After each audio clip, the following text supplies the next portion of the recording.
Hello students, welcome to RNA. बच्चों, आज हम प्लांट फिजियोलॉजी के मोस्ट इंपॉर्टेंट ग्राफ डिस्कस करने वाले हैं। वो ग्राफ जिनको पढ़ने में, समझने में, क्वेश्चंस करने में आपको बहुत दिक्कत होती है। अब ये दिक्कत आपकी खत्म होगी इस वीडियो को अगर आप अच्छे से देखेंगे और आप क्वेश्चंस को अगर करेंगे तो जो भी ग्राफ से रिलेटेड क्वेश्चंस हैं वो आप इजीली कर लेंगे। बच्चों, हमने पहला ग्राफ प्लांट फिजियोलॉजी में फोटोसिंथेसिस वाले चैप्टर से लिया, जो फोटोसिंथेसिस में एक ग्राफ दिया है। बच्चों, इस ग्राफ के अंदर ये समझाया गया। अच्छा, मैंने पहले भी आपको बताया, ग्राफ में सबसे पहले देखो एक्स एक्सिस पर क्या लिखा, वाई एक्सिस पर क्या लिखा। एक्स एक्सिस पर जो लिखा होगा वो जिसके कारण बदलाव आएगा, और वाई एक्सिस पर वो जिसमें बदलाव आएगा।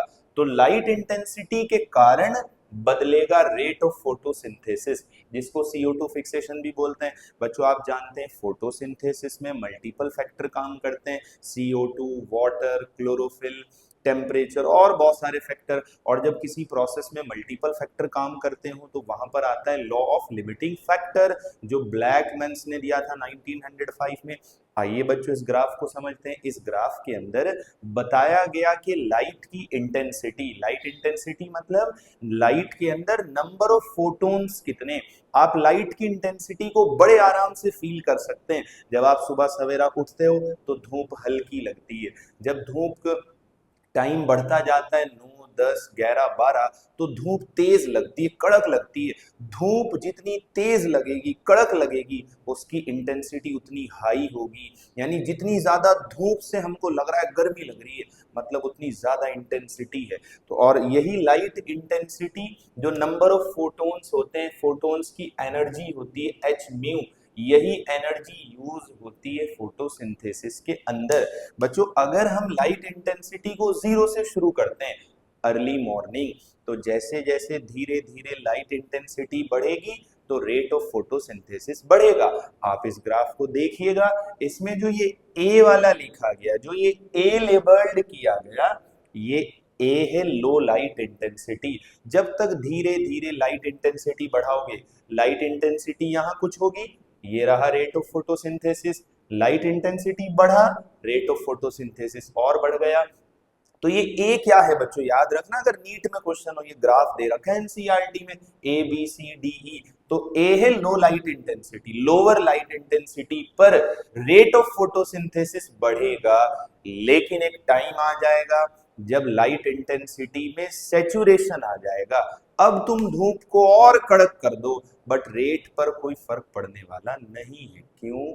क्योंकि एक पर्टिकुलर पॉइंट पर आकर दूसरे फैक्टर्स लिमिटिंग हो जाएंगे। तो जो ये डी है ना, डी जो डी लेबल्ड कर रखा है, ये क्या है? Saturation point. और डी पर जो इंटेंस रेट ऑफ फोटोसिंथेसिस होगा वो ई मैक्सिमम होगा, मैक्सिमम। और जब लाइट का सैचुरेशन आ जाएगा, उसके बाद आप लाइट इंटेंसिटी बढ़ाओगे, कोई रेट में इंक्रीजमेंट नहीं होगा। एनसीईआरटी में लिखा very very important point, light saturation आ जाता है 10% सनलाइट पर। यानी जो सनलाइट है ना, उसके 10% पर ही सैचुरेशन हो जाता है। 90% तो ऐसे भी यूज नहीं होती, 10% पर ही सैचुरेशन हो जाता है। तो ये ग्राफ है बच्चों, rate of photosynthesis versus light intensity. क्या याद रखना है? A low light intensity, B जब लाइट इंटेंसिटी बढ़ेगी लेकिन सैचुरेशन आएगा, डी सैचुरेशन वाला point, E maximum light rate of photosynthesis, और C higher light intensity but rate constant. C पर कांस्टेंट, ए पर increase, D saturation point, E maximum photosynthesis. अब आते हैं बच्चों second most important graph. Plant growth and development के अंदर दो ग्राफ दिए गए, दोनों को बड़े अच्छे से समझते हैं। पहला अर्थमेटिक ग्रोथ, दूसरा ज्योमेट्रिक ग्रोथ। पहले समझिएगा अर्थमेटिक ग्रोथ क्या है। बच्चों, इन दोनों ग्रोथ को समझाया गया डिवीजन के टर्म में। हमारे पास कोई एक सेल है मान लो, है ना, हम ले लेते हैं t equals to 0। t equals to 0 मतलब इनिशियल टाइम। इनिशियल टाइम पर एक सेल है एक तो इनिशियल टाइम पर कुछ ना कुछ नंबर होगा, एक सेल का नंबर है, ठीक है। बच्चों, मान लो time t equals to 1 hour या 1 डे पर, एक दिन बाद नंबर 2 हो गया, एक ये एक ये। यानी एक सेल ने डिवाइड किया, दो बना दिए। इन दो सेल में एक कर जाएगा डिफरेंशिएट, एक फिर डिवाइड करके दो बना देगा। यानी मान लो t इक्वल्स टू 2 पर नंबर हो गया 3, t इक्वल्स टू 3 पर नंबर हो गया 4, t इक्वल्स टू 4 पर नंबर हो गया 5। क्या मतलब हुआ? एक दिन बढ़ने पर, एक दिन बढ़ा एक नंबर बढ़ गया, एक दिन बढ़ा एक नंबर बढ़ गया, एक दिन बढ़ा एक नंबर बढ़ गया। यानी एक सेल करेगा डिवाइड, एक करेगा डिफरेंशिएट, एक डिवाइड करेगा एक डिफरेंशिएट। यानी माइटोसिस से दो सेल बनेंगे, दो, ये दो बने तो ये डिवाइड नहीं करेगा, ये करेगा, और ये डिवाइड करके दो बना देगा, दो बना दिए। तो ये है पुराने वाला एरो, देखो ये है पुराने वाला, इससे दो बने, एक डिफरेंशिएट कर गया तो डिफरेंशिएट वाले दो हो गए। ये वाला फिर डिवाइड करेगा, दो बनाएगा, दो पुराने वाले, दो पुराने वाले, एक डिवाइड करने की एबिलिटी रखेगा, एक डिफरेंशिएट। यानी अर्थमेटिक ग्रोथ में क्या होता है, पर यूनिट टाइम एक बढ़ेगा, यानी टाइम एक यूनिट बढ़ेगा, यहां टाइम जीरो होगा। टाइम जीरो पर नंबर था एक, इसलिए ग्राफ ओरिजिन से शुरू नहीं हो रहा, क्योंकि जब टाइम जीरो था तो कुछ ना कुछ नंबर था, ये रहा, ये रहा। और इसलिए ग्राफ को ओरिजिन के ऊपर से शुरू किया। टाइम एक यूनिट बढ़ा तो नंबर भी एक यूनिट बढ़ गया, टाइम एक यूनिट बढ़ा नंबर भी एक यूनिट बढ़ गया, टाइम एक यूनिट बढ़ा नंबर भी एक यूनिट, यानी दोनों यूनिफॉर्मली इंक्रीज हो रहे हैं। तो अर्थमेटिक ग्रोथ के अंदर, अर्थमेटिक ग्रोथ के अंदर टाइम के साथ साथ जो इंक्रीजमेंट होगा वो नंबर का हो, हाइट का हो, वेट का हो, साइज का हो। एनसीईआरटी में हाइट लिया गया, वो यूनिफॉर्म होगा, और यूनिफॉर्म इंक्रीज में ग्राफ कैसा आता है, लीनियर स्ट्रेट लाइन। तो अर्थमेटिक ग्रोथ का ग्राफ ओरिजिन से शुरू नहीं होगा, क्यों? क्योंकि इनिशियली कुछ ना कुछ नंबर होगा, ठीक है। ग्राफ लीनियर रहेगा, क्यों? क्योंकि पर यूनिट टाइम बढ़ने पर सेम नंबर बढ़ेगा, यानी यूनिफॉर्म इंक्रीजमेंट होगा। एक दिन बढ़ा एक नंबर बढ़ गया सेल का, एक दिन बढ़ा या एक घंटा, एक दिन, जो भी पर यूनिट टाइम लेना है, बस वन हो यूनिट टाइम जो भी लो आप, तो एक एक का इंक्रीजमेंट होगा, linear graph. Very very important, arithmetic की इक्वेशन हाइट के टर्म में, लेंथ के टर्म में, अगर हमको निकालनी हो final length, final length, length at time T, किसी भी टाइम पर आपको लेंथ निकालनी है।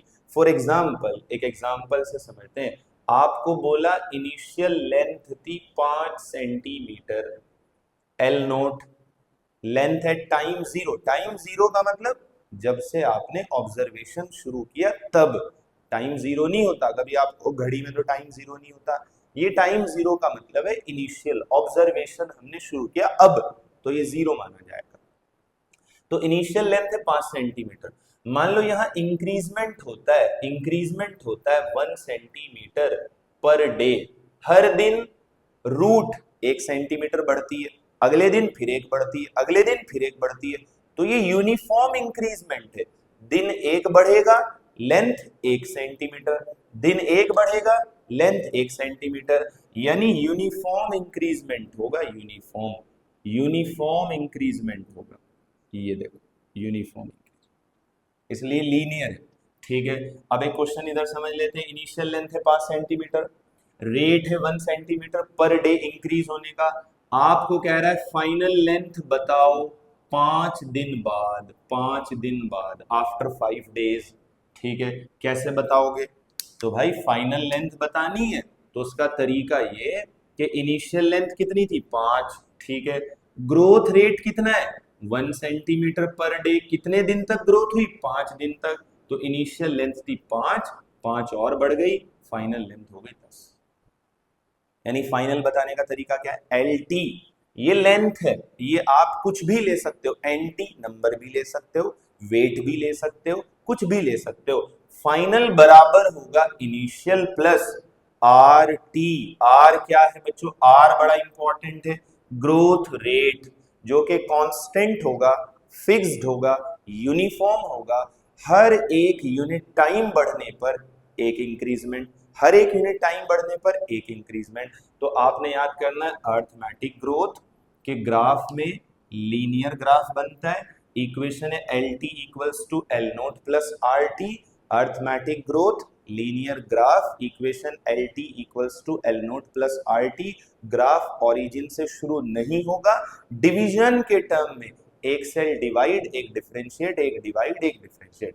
ठीक है बच्चों, वेरी वेरी इंपॉर्टेंट यही चैप्टर में दूसरा ग्राफ जियोमेट्रिक ग्रोथ। कौन सी ग्रोथ? Geometric growth. बच्चों जियोमेट्रिक ग्रोथ में क्या होगा इसको ऐसे समझे, जैसे आपके पास एक सेल है, टाइम t इक्वल्स टू 0 पर एक सेल है, नंबर है 1, ठीक है। इसलिए ग्राफ ओरिजिन के ऊपर से शुरू हो रहा है क्योंकि इनिशियली कुछ ना कुछ नंबर होगा। चलिए, एक दिन बीता, नंबर 2 हो गया, फिर एक दिन बीता, नंबर 4 हो गया, फिर एक दिन बीता, नंबर 8 हो गया। यहाँ क्या हो रहा है, हर बार डबल, हर बार डबल, एक यूनिट टाइम बढ़ेगा नंबर डबल हो जाएगा। 1 से 2, 2 से 4, 4 से 8, 8 से 16, 16 से 32, 32 से 28। यानी यहाँ पर इंक्रीजमेंट यूनिफॉर्म नहीं है, बात को समझना। 1 से 2 हुआ तो इंक्रीजमेंट हुआ 1 का, 2 से 4 इंक्रीजमेंट हुआ 2 का, 4 से 8 इंक्रीजमेंट हुआ 4 का, 8 से 16 इंक्रीजमेंट हुआ 8 का। वहां क्या था, 1 से 2 एक इंक्रीज, 2 से 3 एक इंक्रीज, 3 से 4 एक इंक्रीज, 4 से 5 एक इंक्रीज। यानी यहाँ यूनिफॉर्म इंक्रीजमेंट है। लेकिन ज्योमेट्रिक ग्रोथ में यूनिफॉर्म नहीं होता शुरू में, यानी इंक्रीजमेंट एक तो यूनिफॉर्म तरीके से नहीं होगा। अच्छा एक बात और समझना, ज्योमेट्रिक ग्रोथ के अगर ग्राफ को समझना है तो आप बात को समझिएगा। जैसे हम एग्जाम्पल लेते हैं, हमारे पास एक सेल है, एक इधर एग्जाम्पल लेते हैं, 16 से 32, 32 से 64, 128, 256, 512, 1024, 1024 को मैं 1000 मान लेता हूँ, ठीक है। फिर 2000 डबल होके, फिर 4000, फिर 8000, फिर 16000, फिर 32000, ऐसे मान लो। अब तुमको बहुत अच्छे से समझ में आ जाएगा। देखो, मान लो एक इंक्रीजमेंट हो रहा है एक दिन में, तो 1 से 2 बनने में 1 दिन, 2 से 4 2 दिन, 4 से 8 3 दिन, 8 से 16 4 दिन, 16 से 32 5 दिन। यानी शुरू के 5 दिन में 1 से हो गए 32, तो कितने बढ़े, 31, क्योंकि एक तो था 31 बढ़ गए 5 दिन में। अगले 5 दिन देखो, अगले 5 दिन, शुरू के 5 दिन में 1 से हो गए 32, अगले 5 दिन, छठे दिन 32 का 64, सातवें दिन 128, आठवें दिन 256, नौवें दिन 512 और 10वें दिन 1024, ये हो गया। यानी 10वें दिन पर 5, ठीक है, इधर होगा 1 से 2 1, फिर 2 से 4 2, 4 से 8 3, 8 से 16 4, 16 से 32 5, 32 हो जाएंगे 5 पर, ठीक है।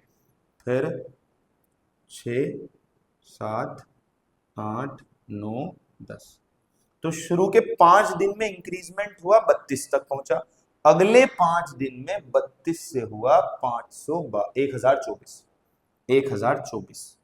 तो देखो, शुरू के 5 दिन में केवल 32, अगले 5 दिन में बढ़ के 1024, अगले 5 दिन में देखना तुम 2000, 4000, 8000, 16000, 32000। यानी शुरू में तो बढ़ता हुआ दिखेगा धीरे धीरे, फिर एकदम बहुत तेजी से बढ़ेगा, बहुत तेजी से। वेरी वेरी इंपॉर्टेंट, शुरू में टाइम के साथ साथ इंक्रीजमेंट धीरे धीरे होगा। शुरू के 10 दिन में 1000, अगले 5 दिन में 31000। यानी शुरू का इंक्रीजमेंट धीरे धीरे, जब इंक्रीजमेंट धीरे धीरे होता हो उसको कहते हैं lag face, lag, lag LAG, lag face. जब इंक्रीजमेंट बहुत तेजी से होता हो, बहुत तेजी से, उसको कहते हैं लॉग फेस, लॉग, लॉग याद रखना, लॉग फेस या एक्सपोनेंशियल फेस। और बच्चों जब इंक्रीजमेंट इस रेट से होगा, हर बारी डबल, हर बारी डबल, तो कोई भी, अगर हम नेचुरल हैबिटाट की बात करें, नेचुरल ग्रोथ की, कहीं पर भी ग्रोथ चलेगी तो वहां स्पेस लिमिट होगी। चाहे लैब में करा लो, कोई भी नेचुरल एनवायरनमेंट में ग्रोथ होगी, किसी भी ऑर्गेनिज्म की होगी, भाई एक कैपेसिटी होगी, कैपेसिटी। उस कैपेसिटी के बियॉन्ड जब जाओगे तो फिर फर्दर इंक्रीजमेंट नहीं होगा।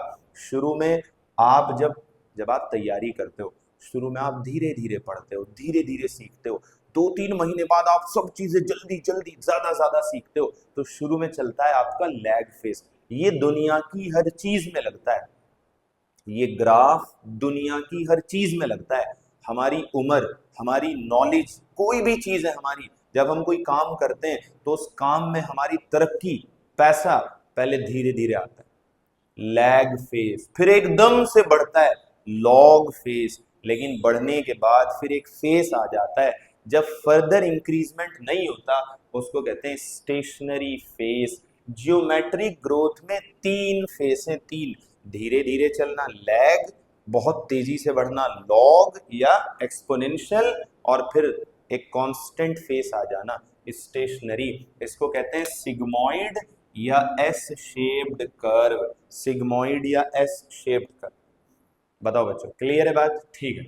इक्वेशन बड़ी इंपॉर्टेंट है। यहां इक्वेशन थी L T equals to L naught plus R T, उधर एनसीईआरटी में लिखा साइज पर वेट पर, कोई बात नहीं। इक्वेशन है W1, WT फाइनल बराबर होगा initial into exponential the power RT, यहां था प्लस। LT फाइनल बराबर इनिशियल प्लस RT, यहां फाइनल बराबर initial into e the power RT, very very important. W1 final, W0 initial, E base of natural logarithm T time R बड़ा important है। यहां R होता है यूनिफॉर्म, क्यों? क्योंकि हर यूनिट टाइम में एक बढ़ेगा या यूनिफॉर्म बढ़ेगा। यहां यूनिफॉर्म नहीं है, इसलिए R को ग्रोथ रेट या रिलेटिव ग्रोथ रेट बोलते हैं। क्या बोलते हैं? Relative growth rate. क्या मतलब हुआ भाई? 4 से 8 हुआ तो कितना बढ़ा? 4। 8 से 16 हुआ, कितना बढ़ा? 8। यानी जो आगे बढ़ेगा वो इस बात पर डिपेंड करेगा पहले कितना था। अगर शुरू में ही 50 लेके आए तुम, तो 50 से सीधा 100, 100 से 200, 200 से 400, 400 से 800, यानी कितना बढ़ेगा ये डिपेंड करेगा इनिशियली कितना था। तो very very important, relative growth rate. कैसा ग्रोथ रेट? रिलेटिव, पहले वाले की तुलना में कितना बढ़ा। यहां तो एक बढ़ा, एक बढ़ा, एक बढ़ा, एक बढ़ा, तो कोई ऐसा नहीं है कि कोई नॉन यूनिफॉर्म इंक्रीजमेंट है, यूनिफॉर्म है, लेकिन यहां देखना पड़ेगा। इसलिए रिलेटिव ग्रोथ रेट से हम मेजर करते हैं ability of plant to produce new material, कितना नया मटेरियल बनाने की एबिलिटी उसके अंदर है, और इसी को कहते हैं एफिशिएंसी इंडेक्स। बच्चों ये थोड़ा सा एक्सप्लेनेशन मैंने आपको दिया अर्थमेटिक ज्योमेट्रिक ग्रोथ। अगर दोनों को कंक्लूड करें तो अर्थमेटिक ज्योमेट्रिक ग्रोथ को कंक्लूड इस तरह से करेंगे क्वेश्चन करने के लिए। अर्थमेटिक ग्रोथ में यूनिफॉर्म ग्रोथ है, जियोमेट्रिक में 3 फेस में। अर्थमेटिक में अगर डिवीजन के टर्म में समझो, एनसीईआरटी में लिखा गया एक सेल डिवाइड एक डिफरेंशिएट, एक डिवाइड एक डिफरेंशिएट। जियोमेट्रिक में दोनों डिवाइड, दोनों डिवाइड, जो भी नए बनेंगे सब डिवाइड करेंगे। अर्थमेटिक में लीनियर कर्व आएगा, ज्योमेट्रिक में सिग्मॉइड या एस एस शेप होगा। दोनों में ओरिजिन के ऊपर से शुरू होगा, क्योंकि इनिशियली कुछ ना कुछ हमारे पास होगा, number, size, weight, length, height. बच्चों अर्थमेटिक के अंदर इक्वेशन है एल टी फाइनल बराबर इनिशियल प्लस आर टी, यहां इक्वेशन है फाइनल बराबर initial into E the power R T. यहां आर है सिंपल ग्रोथ रेट, यहां आर है relative growth rate. Very very important इन दोनों के डिफरेंसेस। ये बच्चों प्लांट फिजियोलॉजी के 3 ग्राफ जिनको हमने थोड़ा आपको ब्रीफ में समझा।